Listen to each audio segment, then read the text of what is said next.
un vaso de agua no quedará sin recompensa. Así que imagínese el resto, mi hermano. Amén.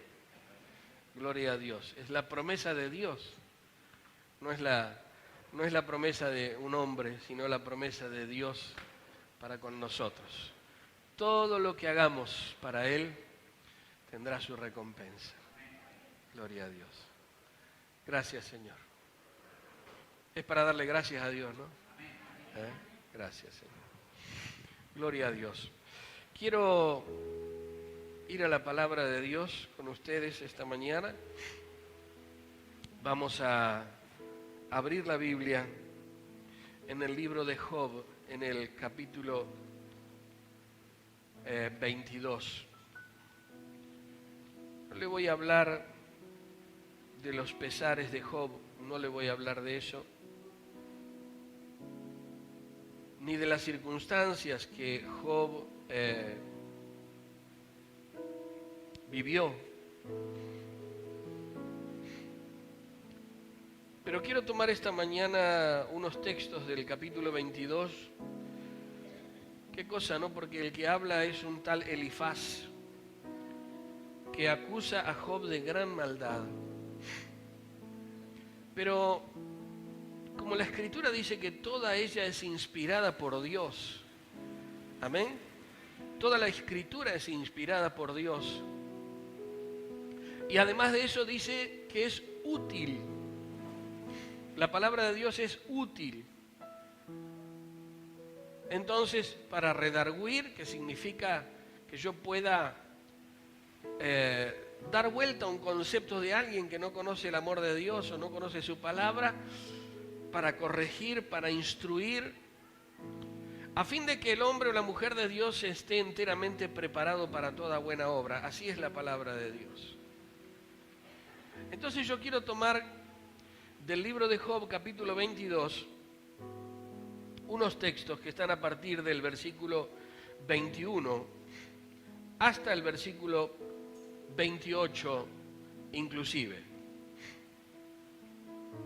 Dice: vuelve ahora en amistad con él y tendrás paz, y por ello te vendrá bien. Toma ahora la ley de su boca y pon sus palabras en tu corazón. Si te volvieres al Omnipotente, serás edificado. Alejarás de tu tienda la aflicción. Tendrás más oro que tierra, y como piedras de arroyo, oro de Ofir.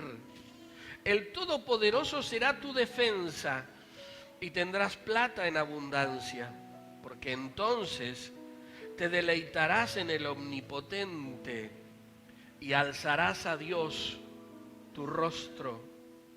Orarás a Él y Él te oirá, y tú pagarás tus votos.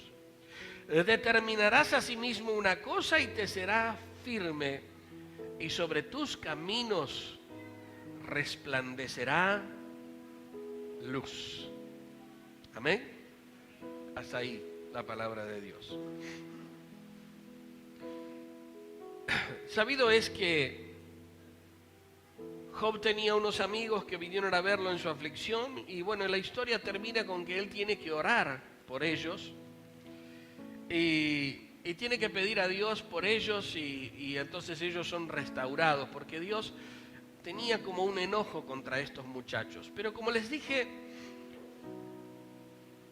toda la Escritura es inspirada por Dios, toda la Escritura es buena para nosotros, y por eso yo tomo esta porción de la Escritura para compartir con ustedes esta mañana, porque de ella podemos sacar un montón de instrucciones, un montón de cosas para nuestra vida. La primera pregunta que me viene a la cabeza es si yo puedo ser amigo de Dios.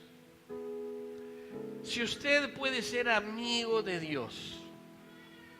La pregunta es si cada uno de nosotros en nuestra vida y a lo largo de nuestros días podemos ser amigos de Dios. Porque somos hijos de Dios, ¿no es cierto? hemos podido creer en Él y hemos podido recibir su perdón y aceptarlo en nuestro corazón. Hemos podido recibir bendiciones del cielo. Muchos han recibido el bautismo en el Espíritu Santo. Muchos han sido llenos del Espíritu Santo. Muchos han sido sanados de enfermedades. Muchos han recibido cosas del cielo sobrenaturales. Pero la pregunta es si nosotros podemos ser amigos de Dios. Si es posible la amistad con Dios. Tenemos un hombre en el Antiguo Testamento. Allá por el libro de Génesis se nos habla de un tal Enoc. Y se nos dice que Enoc caminó con Dios. Y dice que un día alguien lo pintó poéticamente de esta manera. Que él caminó con Dios, ¿no? Enoc caminó con Dios. Hemos caminado tanto que queda más cerca mi casa que la tuya, Enoc. Vamos a mi casa. Y la Escritura dice que fue traspuesto Enoc para no ver muerte, porque él caminó con Dios. La historia de la palabra de Dios nos cuenta también que Adán y Eva caminaban con el Señor a plena luz del día y que ellos andaban con Él. Tenían más que una relación de padre e hijo, había algo profundo que había nacido entre ellos, porque el mismo Espíritu, el mismo Dios que es Espíritu, había soplado sobre el polvo de la tierra de su esencia. Entonces hay algo mucho más allá de nuestra naturaleza humana que nos une a Dios. Y es el mismo soplo de vida de Dios que viene sobre nosotros. ¿Qué me impide a mí sentir a Dios como amigo? ¿Qué cosa me impide acercarme a Dios y sentir que Él es amigo mío? Creo que una de las primeras cosas que me impide esto es mi propia naturaleza humana. Nosotros cuando miramos nuestra condición humana y nos evaluamos, parece como que siempre nos está faltando algo. Mayormente si a lo largo de nuestra vida hemos sufrido distintos tipos de situaciones, ¿no es cierto? Por ejemplo, lo que nos aparta de Dios ni hablar es el pecado. Eso nos aparta de Dios completamente. Antes de conocer a Cristo, nosotros vivíamos en pecado y tal vez después de conocer a Cristo, pecamos. El rey David dice 7 veces al día peco, dando a entender como que es una condición natural del ser humano pecar. Pero la pregunta es si es posible entrar en amistad con Dios. Entonces digo que mi condición humana es lo primero que me impide acercarme a Dios y sentirlo a Él como amigo. Porque naturalmente veo mi condición humana y pienso que en su eternidad, que Dios es tan grande, que Dios es tan sublime, que me va a resultar muy difícil poder acercarme a Él y ser amigo de Dios. Mis miedos, los miedos. Porque a veces el hombre queda envuelto en miedos y por causa de esos miedos no se acerca a Dios. Por causa de los miedos que tiene, por situaciones que vive a lo largo de la vida. Tal vez nos enseñaron de un Dios que era un viejo de ojos muy azules, pelo muy blanco, barba muy larga y un látigo en la mano. Entonces nos enseñaron y nos pusieron esa imagen de un Dios que no está dispuesto a escucharme, sino que me está mirando siempre para castigarme apenas yo erre en mi actuar. Entonces tenemos una imagen distorsionada de Dios Y no vemos al Dios misericordioso que envía a su Hijo para que muera en la cruz del Calvario por nosotros. Vemos al Dios del látigo, al Dios del juicio, al Dios que no le da de comer a los niños que viven en la miseria o en la pobreza, porque también nos hablan de eso, ¿no es cierto? Si Dios existiera, ¿por qué hay tantas guerras? ¿Por qué hay tanto hambre? ¿Por qué esto? ¿Por qué lo otro? Y vemos que es producto de la condición humana de vivir lejos de Dios y de no tener amistad con Dios. La baja autoestima. Que la baja autoestima es producto de lo que venimos viviendo. Si tuvimos padres que fueron ausentes, que no estuvieron, que nos abandonaron, o tal vez ellos fueron duros con nosotros en la forma de tratarnos, entonces crecemos con baja autoestima y pensamos que Dios no se va a poder ocupar de nosotros porque Él tiene muchas cosas para preocuparse, pero no de mí. Tiene mucho tiempo para otras cosas, pero no para mí. Entonces, la baja autoestima es una de las cosas que nos impide acercarnos a Dios y pensar en Él o tener una visión de Dios como amigo mío. Quiero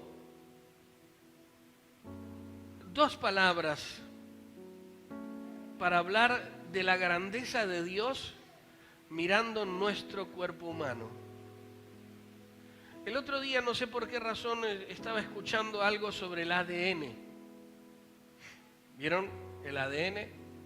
Le hicieron una prueba de ADN porque no se sabe quién es el padre, no se sabe esto, o porque, bueno, el ADN. Usted sabe que una sola molécula de ADN, si el hombre lograse estirarla,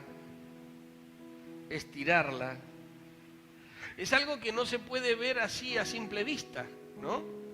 Hay que verla con microscopios de altísima calidad y hacer estudios que solamente los hombres que lo saben hacer lo saben.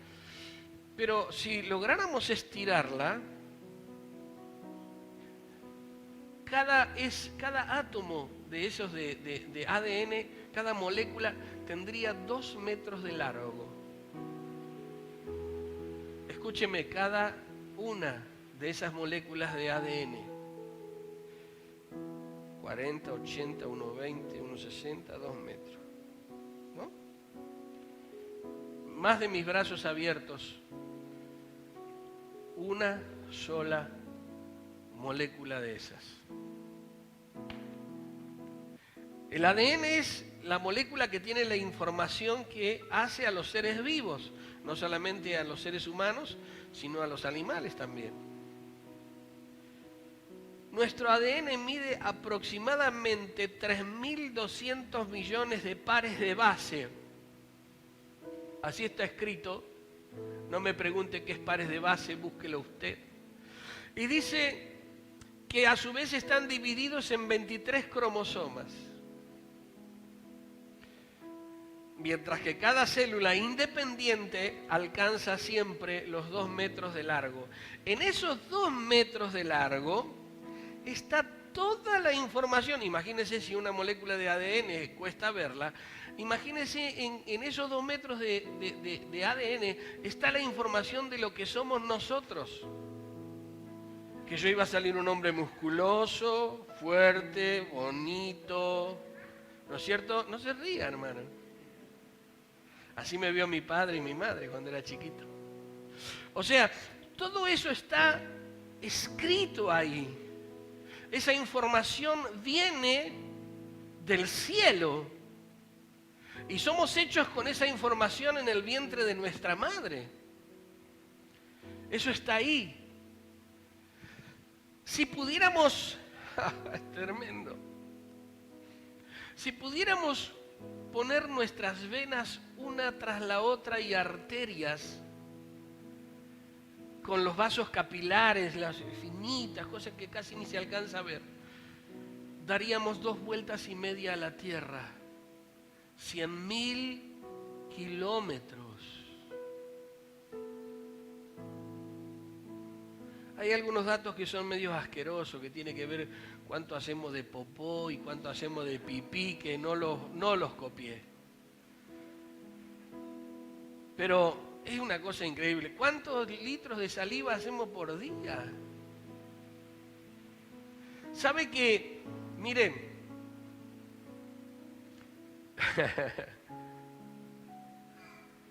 440.000 millones de células al día, las perdemos o las renovamos? Se lo digo de vuelta, 440.000 millones de células. En dólares es mucho más de lo que debemos como país.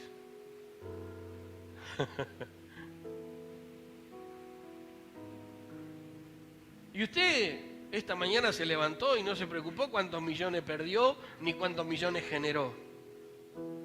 Y así seguiremos, ¿no es cierto? Pero nuestro organismo se va renovando.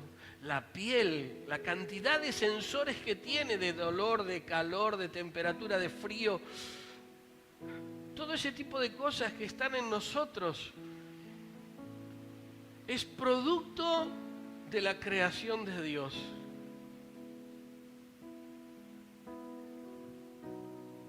Es algo hermoso. Es algo hermoso. Entonces, en lo que nosotros somos, tenemos una muestra del gran amor de Dios.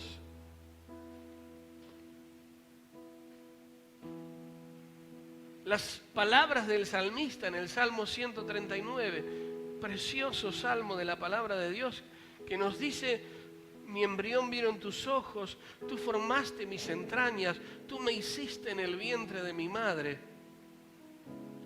Las palabras que Dios le dice a Jeremías: antes que te formase en el vientre, antes que nacieses, dando a entender que Dios nos conoce desde mucho antes. Así como la Escritura habla de un cordero inmolado allá en el principio de los tiempos, así también Dios nos conoce desde aquel entonces.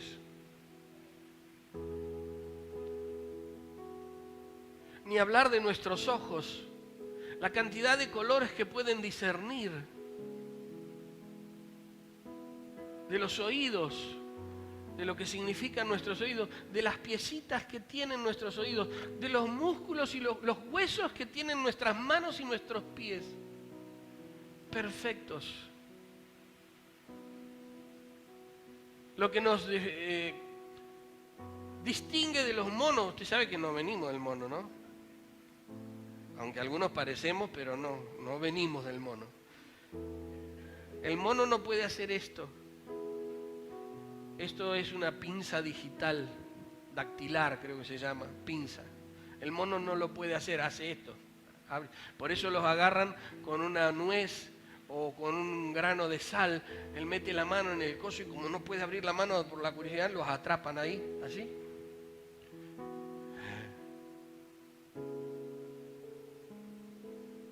Somos una maravilla. Nuestras huellas dactilares. ¿Cuántos somos acá? ¿1.200 personas? Bueno, aleluya, aleluya. Eso, ahí va el amén. En 1.000 personas hay 10.000 huellas dactilares diferentes.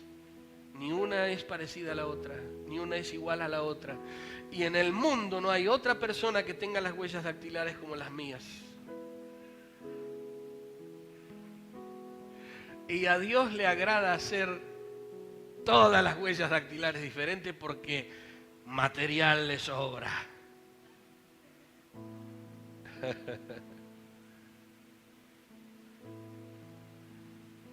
Nuestros cabellos, yo no me acuerdo cuántos centímetros crecen en el año, pero crecen y crecen y crecen y crecen, algunos ya.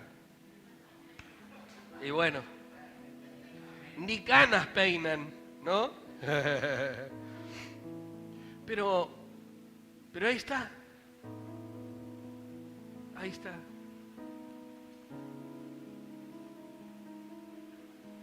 Nuestra capacidad de hablar. Nuestra capacidad de hablar.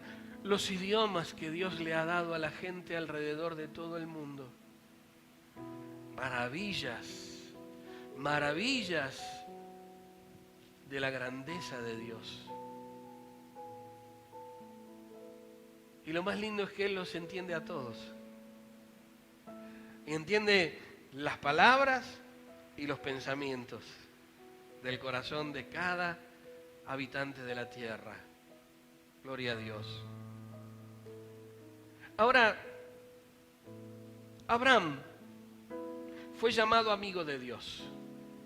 ¿Sí? Vaya a Santiago capítulo 2. Santiago capítulo 2.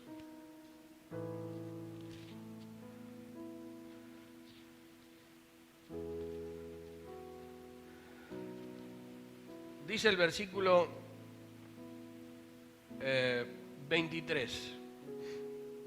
Se cumplió la escritura que dice: Abraham creyó a Dios y le fue contado por justicia y fue llamado amigo de Dios. Y los antiguos lo llamaban amigo de Dios también. Ya sabían que Abraham había sido amigo de Dios. Segunda de Crónicas, capítulo 20, no lo busque, yo se lo leo. Dice en el versículo 7, Dios nuestro, ¿no echaste tú los moradores de esta tierra delante de tu pueblo Israel y la diste a la descendencia de Abraham, tu amigo, para siempre? Entonces los antiguos sabían que Abraham era amigo de Dios. Ahora el consejo a Job es este: vuelve en amistad con él. Vuelve. El hombre se aparta de la presencia de Dios por su vida de pecado, pero cuando nosotros aceptamos a Jesús, somos redimidos por el poder de Dios, volvemos en amistad con Dios. Nuestra relación quebrada se hace nuevamente firme por causa del sacrificio de Jesucristo y podemos entablar esa relación de amor y de amistad con nuestro Dios. El Señor dice: dame, hijo mío, tu corazón y miren tus ojos por mis caminos. ¿Sí? Proverbios capítulo 23, versículo 26 dice: sobre toda cosa guardada, guarda tu corazón, porque de él mana la vida. Ahora es cierto, como dice la Escritura, que hay cosas que hace Dios y otras cosas las tenemos que hacer nosotros, porque no le corresponden a Dios. Darle el corazón a Dios es una actitud de nuestra voluntad. Guardar sus caminos, andar en sus caminos, es cuestión también que tiene que ver con nosotros.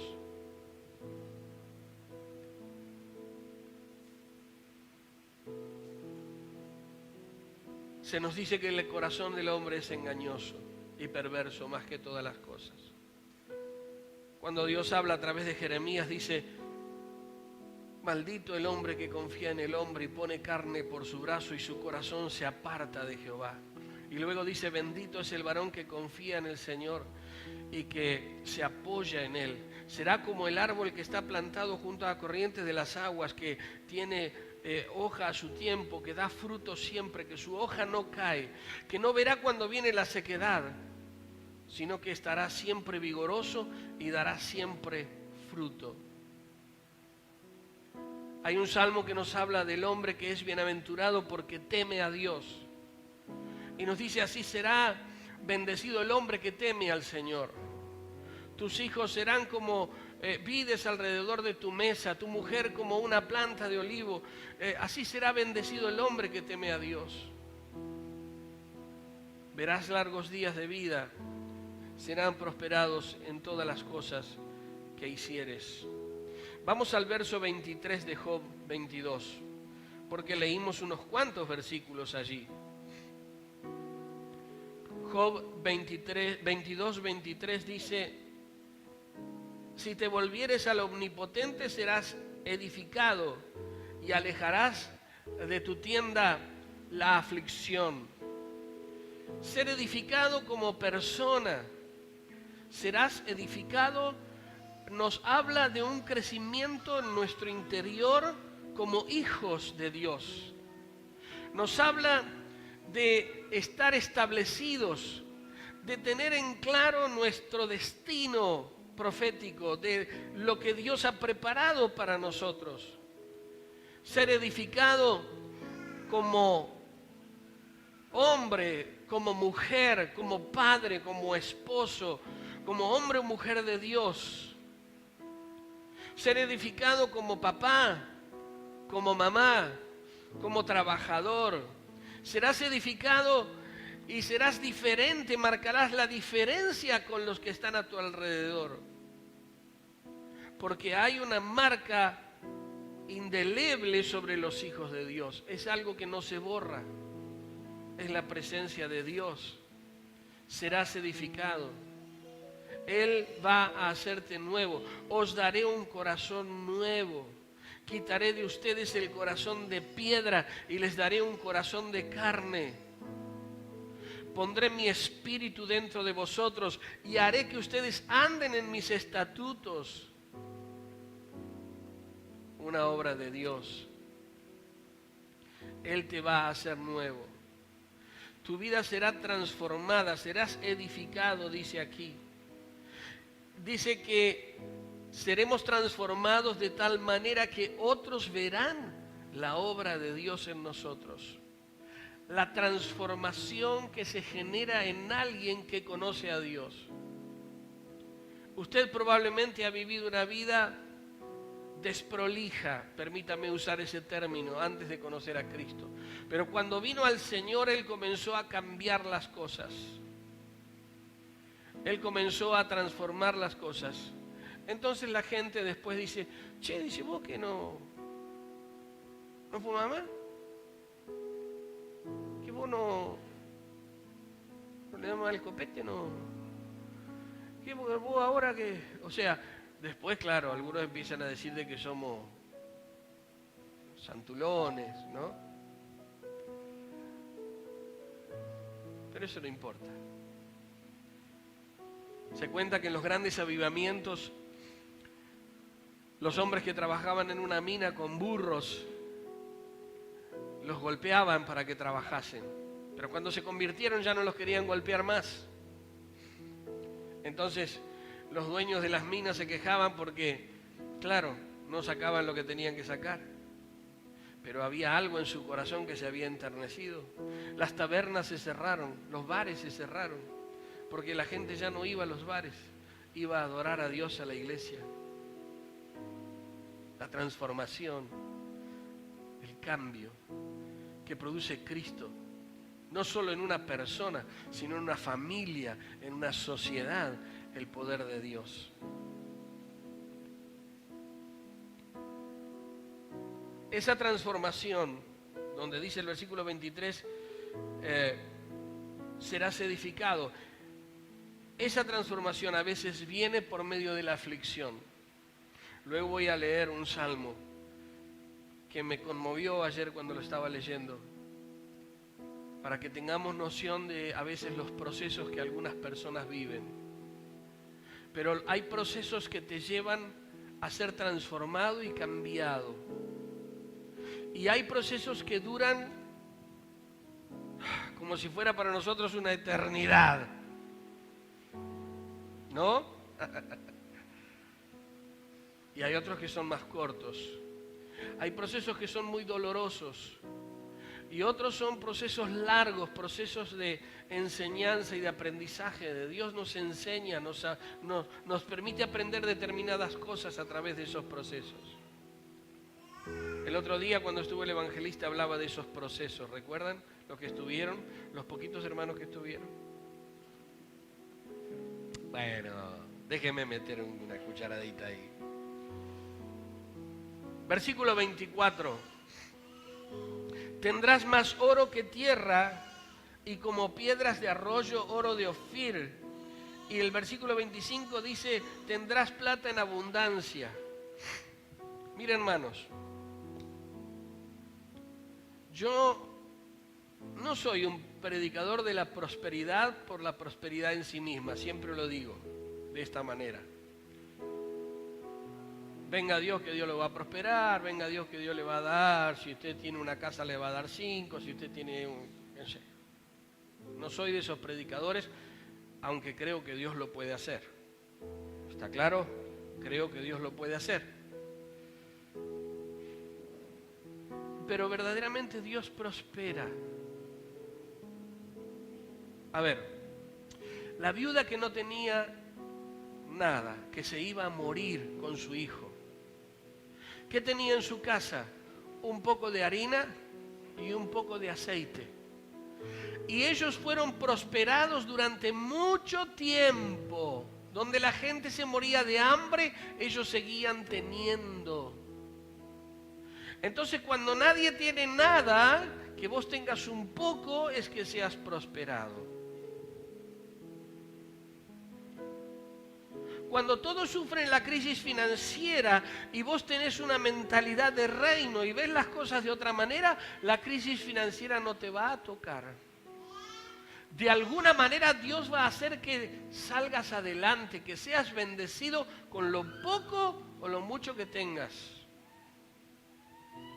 Entonces creo en la prosperidad de Dios.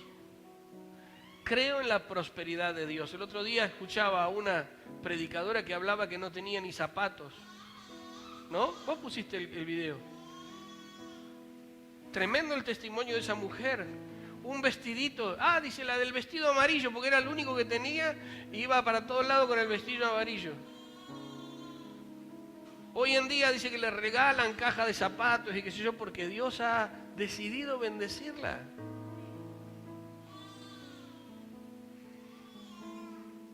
Entonces creo en la bendición de Dios, en la prosperidad de Dios. Creo también que necesitamos aprender a ser ordenados con los números. ¿Sí? Tenemos que ser ordenados con lo que tenemos. Y cuando comenzamos a manejar bien lo que tenemos, Dios nos comienza a bendecir. De alguna manera Dios se las arregla para bendecirnos. Y aún sin que nosotros sepamos cómo es que Él lo hace. Pero es así. Dios bendice. Dios destruye la miseria y la pobreza. Hermanos, hay una historia conmovedora en la palabra de Dios. David había hecho un pacto con su amigo Jonatán. Y le dijo como que siempre iba a haber esa amistad entre ellos. Y David un día que estaba en su casa tranquilo dice, ¿queda alguien de la casa de Saúl, de Jonatán, dice, a quien yo pueda bendecir? Y alguien le dijo, sí, hay uno, ¿cómo se llama? Mefiboset. Se llama Mefiboset. ¿Y dónde está? Él está allá en Lodebar. ¿Sabe qué significa Lodebar? Tierra de olvido, tierra de miseria, tierra de pobreza, tierra de no palabra. Allá está, perdido. No hay nada que se pueda hacer por él. Tierra sin pastos, tierra sin frutos. Eso significa Lodebar. En esta tierra la aridez era severa. No crecía la hierba ni para los animales. La sequedad del suelo era tal que no se podía sembrar. Era un lugar inhóspito donde se refugiaban los endeudados, los despojados, los perseguidos, los abusados, los golpeados por la vida. Ahí estaba Mefiboset, una aldea para los malditos de la sociedad. Mefiboset significa el avergonzado.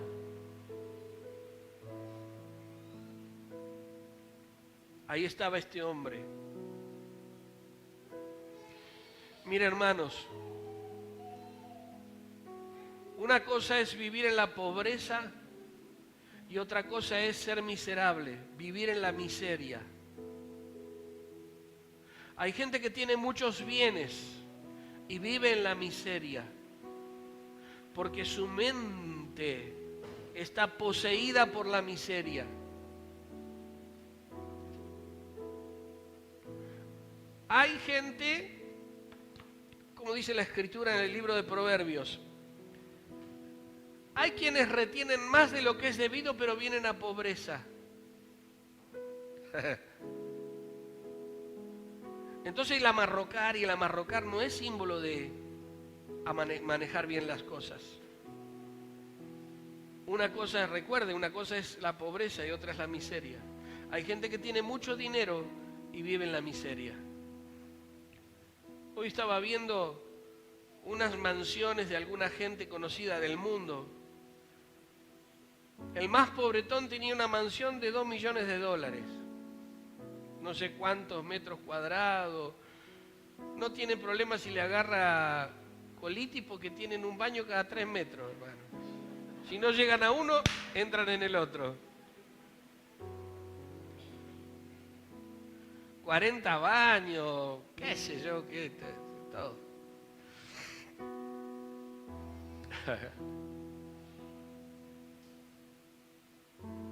Pero yo le daba gracias a Dios por lo que tenía. Y digo, la verdad, Señor, que sí me gustaría tener una casa de $2 millones. ¿A quién no? Levante la mano a quien no le gustaría. No le voy a creer.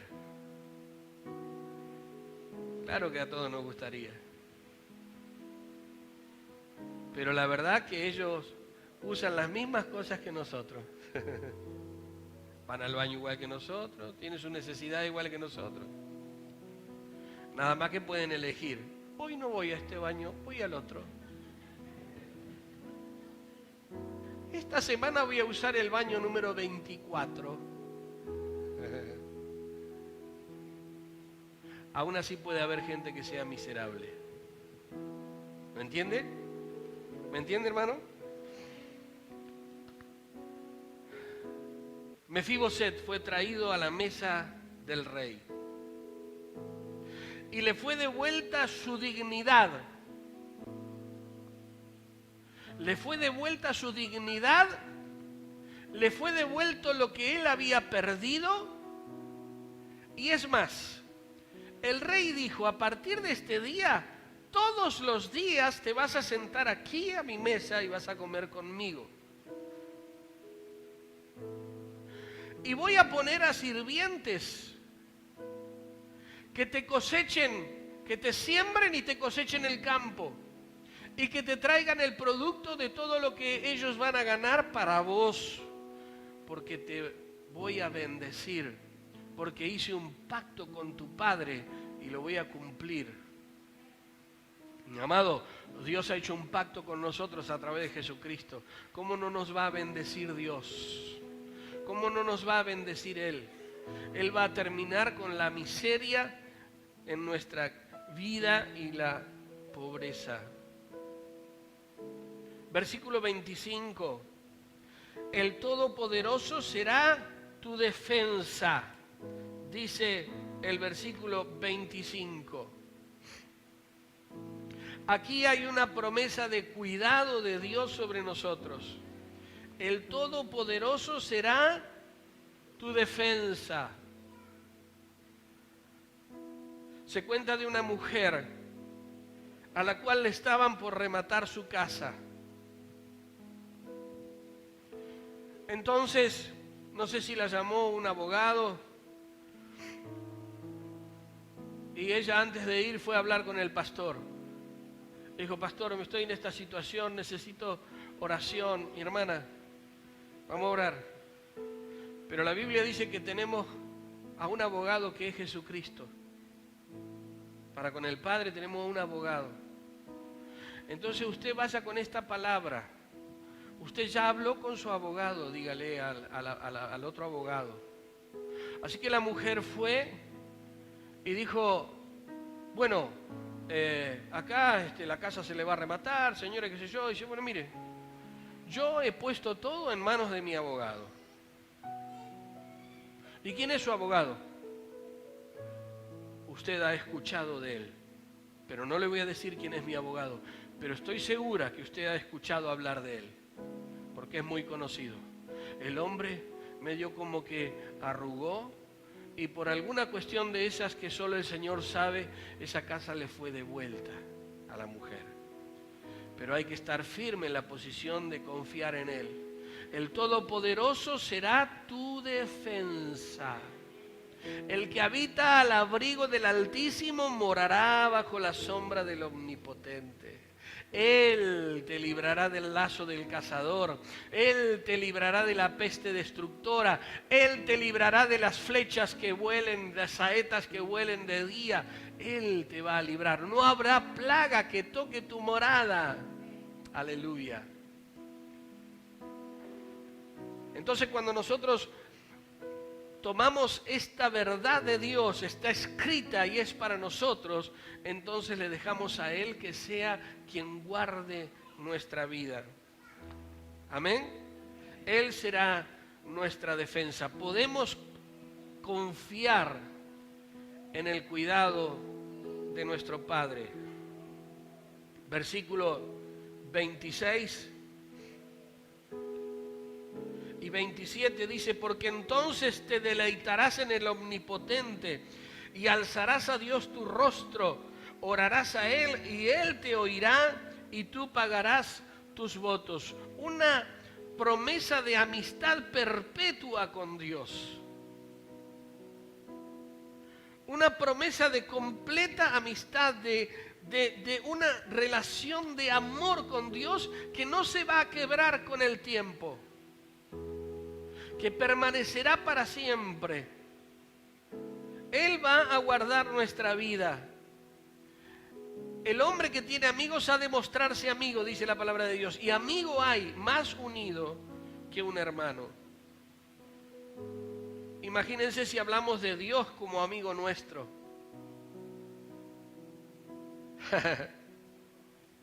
¿Cuándo nos va a fallar? Puede ser que un amigo meta la pata con nosotros, nos haga algo que nos provoque dolor, pero este Dios amoroso, jamás. Este Dios amoroso, jamás. Versículo 28. Determinarás a sí mismo una cosa y te será firme, y sobre tus caminos resplandecerá luz. Determinar es decidir, es establecer, es fijar, es señalar, es indicar con claridad y con exactitud algo. Eso es determinar. Determinarás a sí mismo una cosa y te será firme. Es tener sentido, saber a dónde voy, la dirección correcta, la certeza de que lo que estoy haciendo está en los planes de Dios. Determinarás a sí mismo una cosa y te será firme. Y sobre tus caminos resplandecerá luz, es decir, no vas a ser engañado por la oscuridad, porque vas a tener luz en el camino por el que vayas, porque Dios estará mostrándote el lugar y el camino por donde ir. No hago las cosas por inercia. No hago las cosas porque me parecen, sino que he tomado una determinación y he puesto todo delante de Dios. He puesto todas mis decisiones delante de Dios. Entonces, determinarás algo y te va a ir bien, te será firme. Y determinarás algo y sobre tus caminos habrá luz. No caminarás en oscuridad, porque Dios siempre estará allí para darte lo mejor de Él. Amén. Les dije que quiero terminar leyendo con ustedes el Salmo 88 que ayer me conmovió. Salmo 88.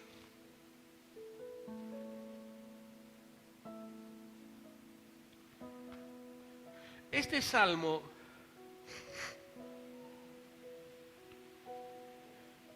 casi que podríamos decir que es un salmo de desesperanza, mi hermano. Casi que podríamos decir que es un salmo de total desesperanza. No lo escribió David, sino que fue Emán Ezraíta. Pero comienza, por supuesto, dando una confesión de confianza en Dios. Es el Dios de mi salvación y al cual de día y de noche clama este hombre a Dios. Luego es una serie de palabras que van mostrando el dolor de este hombre y las situaciones que él vive. Quiero leer algunas cosas, nada más. Versículo 3. Mi alma está hastiada de males, mi vida cercana al Seol, al lugar de los muertos. Soy contado entre los que descienden al sepulcro. Soy como hombre sin fuerza, abandonado entre los muertos, como los pasados a espada que yacen en el sepulcro, de quienes no te acuerdas ya, y que fueron arrebatados de tu mano. Versículo 6. Me has puesto en el hoyo profundo, en tinieblas, en lugares profundos. Sobre mí reposa tu ira y me has afligido con todas tus ondas. Mire todo lo que dice este hombre delante de Dios. Ahora, ¿por qué le comparto este salmo? Porque parece que a la persona que le va mal estuviera viviendo en pecado. Porque parece que a los ojos nuestros, a la persona que nosotros vemos que no le está yendo del todo bien, está metiendo la pata continuamente. Y aquí no parece nada de eso. O sea, yo veo personas que viven procesos que son muy dolorosos. Procesos que son extensos, muy largos, muy profundos. Este salmista dice, estoy como si yo estuviera en una montaña de cadáveres y te olvidaste de mí también. Son todos muertos y vos no lo tenés en cuenta. Yo estoy ahí en esa montaña de cadáveres. Es lo que está diciendo el salmista. Léalo después completo en su casa y va a ver todo lo que él está expresando. Pero ¿sabe una cosa? Aún en medio de personas que viven esos procesos, Dios está trabajando con ellos. Dios está tratando con ellos y por alguna razón Él permite estas cosas. Dios siempre está en el trono. Siempre está en el trono. Australia, se quemaron no sé cuántos millones de hectáreas. ¿Usted piensa que Dios no lo sabía? Que Dios decía, estoy tratando de contener los misiles que tiran contra no sé dónde, entonces no me puedo ocupar de Australia. ¿Usted pensaba eso? He escuchado de tormentas, de inundaciones, de granizo, de cosas que han pasado terribles. La tierra se sacude, los volcanes están soplando y largando su lava y su ceniza a la atmósfera. ¿Usted piensa que Dios está ajeno a eso, extraño? ¿Que Él no se da cuenta de que esto está pasando? Dios está sentado en su trono, mi hermano. Si un cabello de tu cabeza está en la presencia de Dios, imagínate todas estas cosas.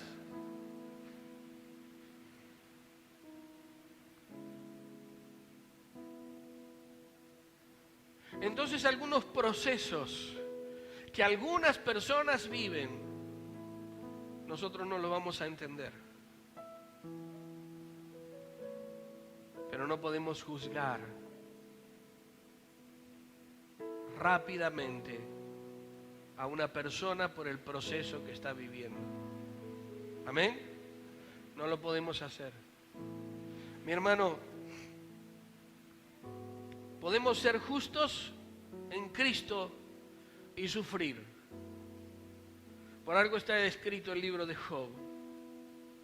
Por algo en algún momento dado el apóstol Pablo dice: ustedes quieren que yo les hable de lo que yo viví. Estuve en naufragios, me azotaron no sé cuántas veces, estuve en peligro de muerte, peligro de los de adentro, peligro de los de afuera. Pasé hambre, frío, ahora está en la cárcel. Y termina diciendo: pero sobre todo esto, todo lo que cada día se agolpa sobre mí es la preocupación por las iglesias del Señor. Entonces alguien puede decir: lo que pasa es que estás en pecado, Pablo, por eso fuiste a parar a la cárcel. Procesos de Dios profundos en el corazón del hombre. Podemos ser justos en Cristo y aún así sufrir. Dios puede responder que no a nuestra oración por sanidad. Eso también es cierto. Dios puede respondernos que no a algo. El no también es una respuesta de Dios. Cuando nosotros comenzamos, si voy a orar, hermano, voy a orar por esto, ¿qué queremos? ¿Que la respuesta de Dios sea un sí o no? ¿Queremos que sea un sí? Un niño enfermo, una criatura enferma, una persona mayor enferma. Nosotros queremos que la respuesta de Dios sea sí. Entonces, voy a orar le voy a pedir a Dios que extienda su mano y sane, que es lo lógico. Pero a veces la respuesta de Dios es no.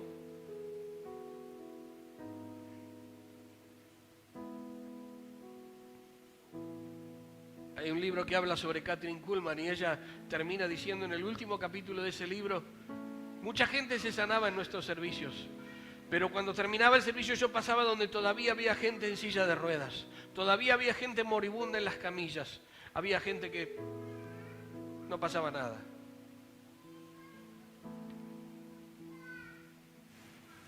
¿Cuál es la respuesta? No la sé. En medio de ese dolor podemos alabar y glorificar a Dios. Eso es lo más maravilloso que como hijos de Dios nos puede pasar. Es el de entrar a la presencia de Dios y glorificar su nombre y adorar su nombre. Esta mañana hemos disfrutado de la alabanza, de la presencia de Dios, de lo hermoso de la presencia de Dios. Entonces, eso es un privilegio que nos da el Señor, hermanos. Dios es soberano por sobre todas nuestras circunstancias. Esa es la otra cosa que tenemos que entender. Dios es soberano por sobre todas nuestras circunstancias. Nada de lo que acontece con nuestra vida o alrededor de nuestra vida está desconocido por Dios, porque Él sigue siendo soberano. Y Dios no ha dejado de ser fiel, Dios no ha dejado de ser misericordioso y Dios no ha dejado de ser justo. Amén. Su justicia permanece para siempre. Gloria a Dios. ¿Podemos ser amigos de Dios? Claro que podemos ser amigos de Él. Es uno de los mejores regalos que podemos tener. Es el de sentir en nuestro interior que somos abrazados por Él como amigo nuestro. Que entendemos que Él es nuestro Padre, nuestro Dios, nuestro Señor, pero la relación de amistad da una confianza mutua en la cual yo me regocijo de ser hijo de Dios, pero Él se regocija de ser mi Padre. Amén. Gloria a Dios. A vos que nos miras por internet, te saludamos, te deseamos lo mejor, que puedas conocer el amor de Dios, que puedas llegar a ser amigo de Dios, que puedas acercarte a su presencia. Allí va a aparecer nuestros horarios de reuniones. Aquí te esperamos. Serás bienvenido en nuestras reuniones. Que Dios te bendiga. Vamos a estar de pie, mis amados.